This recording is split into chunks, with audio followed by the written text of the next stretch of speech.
بسم اللہ الرحمن الرحیم الحمدللہ رب العالمین۔ معزز سامعین کرام، آج ہر شخص پریشان نظر آتا ہے، مصیبتوں کے اندر، تکلیفوں کے اندر، پریشانیوں کے اندر مبتلا نظر آتا ہے۔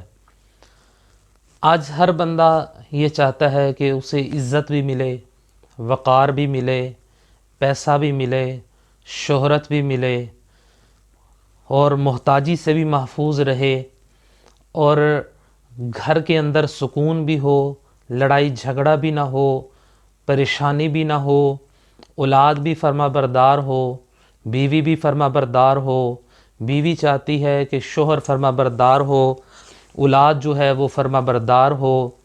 بہن بھائی اس کی بات مانے، عزیز و قارب کے اندر اس کا مرتبہ ہو، لوگوں کے اندر اس کی شہرت ہو، اللہ تعالیٰ اس کو اپنا محبوب بنا لیں، رسول کریم صلی اللہ علیہ وآلہ وسلم کا وہ محبوب بن جائے، اللہ اور اس کی مخلوق اس کے اوپر مہربان ہو جائے، تو یہ سب باتیں ہم کو میسر آ سکتی ہیں۔ وہ کس طرح سے کہ اللہ تعالیٰ نے قرآن مجید فرقان حمید کے اندر ارشاد فرمایا، الا بذکر اللہ تطمئن القلوب، کہ بے شک اللہ ہی کے ذکر سے دلوں کو اطمینان اور سکون حاصل ہے۔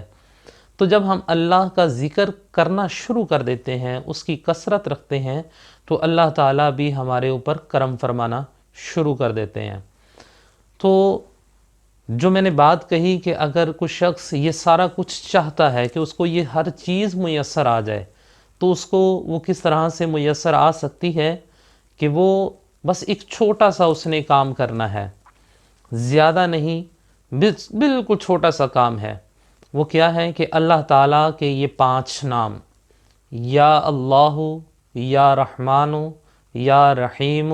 یا حی، یا قیوم۔ دوبارہ سے میں گوش گزار کر دیتا ہوں،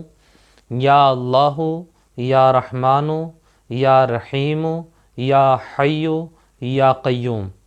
اللہ تعالیٰ کے یہ 5 نام بعد نماز فجر، اس کو ایک تسبیح آپ نے روزانہ فجر کی نماز کے بعد پڑھنی ہے، تو انشاءاللہ العزیز آپ دیکھیں گے کہ ابھی چند ہی دن گزریں گے تو آپ کے معاملات کے اندر بھی بہتری آ جائے گی، آپ کے رزق کے اندر برکت آ جائے گی، آپ کی رزق کے اندر کشادگی آ جائے گی، اللہ تعالیٰ آپ کو عزت سے نوازیں گے، شہرت سے نوازیں گے، اولاد فرما بردار ہو جائے گی، عزیز و قارب کے اندر اللہ تعالیٰ آپ کو مرتبہ عطا فرمائیں گے، بزرگی عطا فرمائیں گے۔ یہ اللہ تعالیٰ کا ایک بہت بڑا تحفہ ہے، یہ اللہ تعالیٰ کے یہ 5 نام، ان کی بہت بڑی فضیلتیں ہیں۔ تو جو شخص اس کو اپنی زندگی کا حصہ بنا لے تو وہ کبھی کسی کا محتاج نہ ہوگا۔ اللہ کی بارگاہ میں دعا ہے کہ اللہ رب العزت ہمیں اپنے پاک ناموں کے نور سے اور اس کی فضیلت سے مستفیض ہونے کی سعادت عطا فرمائے، آمین۔